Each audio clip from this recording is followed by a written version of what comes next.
उत्तराखंड सरकार की नंदा सुनंदा योजना ने गरीब, अनाथ और असहाय छात्राओं के लिए शिक्षा की राह को अब आसान बना दिया है। यह योजना विशेष रूप से उन छात्राओं के लिए है जो आर्थिक तंगी और पारिवारिक परेशानियों के चलते अपनी पढ़ाई जारी नहीं रख पा रही थी।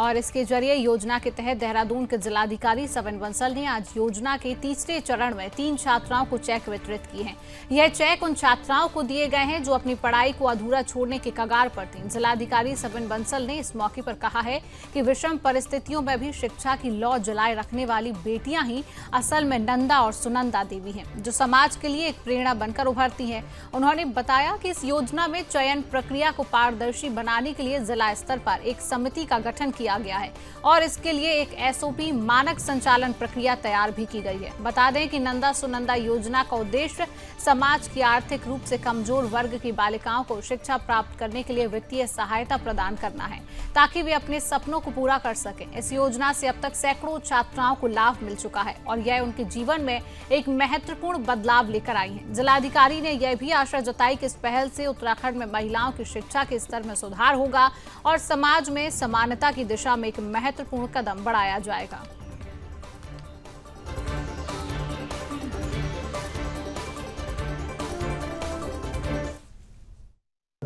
जैसा कि आप सब विदित ही हैं कि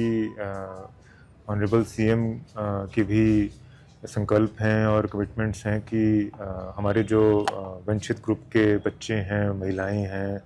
हमारी कॉलेज गोइंग एडोलेसेंट गर्ल्स हैं, सो किसी फैमिली ट्रेजेडी या आर्थिक तंगी के कारण उनको अपनी पढ़ाई बीच में छोड़नी पड़ी, चाहे स्कूल एजुकेशन हो या ग्रेजुएशन हो, स्नातकोत्तर एजुकेशन हो।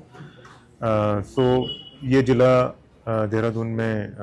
हमने एक इनिशिएटिव कमेंस किया है कि उन बच्चों को खोज कर बहुत सारे फैमिलीज़ और बच्चे खुद भी अप्रोच करते हैं हमारे बहुउद्देशीय शिविरों में, जैसे आज का जनता दिवस है या हमारी फील्ड विजिट्स हैं। सो सिर्फ संसाधनों के अभाव में वो आगे पढ़ नहीं पा रहे, उनके अंदर आगे बढ़ने की वो स्पार्क तो जिंदा है। पढ़ाई की जो एक अग्नि है वो ज्वलनशील है, लेकिन उनको संसाधनों का सपोर्ट नहीं मिल पा रहा। तो उसी के दृष्टिगत हमने अपने कुछ CSR सोर्सेज से कुछ हमारी प्रचलित स्कीम्स हैं उनको थोड़ा फ्लेक्सिबिलिटी उनमें लाकर after due approvals of committee, और कुछ हमारे जैसे ऐसे फंड, राइफल क्लब, इन सब को कन्वर्ज करके प्रोजेक्ट नंदा सुनंदा में चैनलाइज किया है कि जो बच्चों के स्कूल की फ़ीस है वो किसी भी स्कूल में पढ़ रही हों, चाहे प्राइवेट है, चाहे एडिड है, या कोई सी ट्रस्ट का स्कूल है, या कोई ग्रेजुएशन कर रही थी बच्ची या करना चाह रही हैं, किसी के माता पिता नहीं हैं, किसी के पिता की मृत्यु हो गई आकस्मिक, या आर्थिक तंगी है फैमिली में, तो उसका एक बाकायदा SOP जारी किया गया है और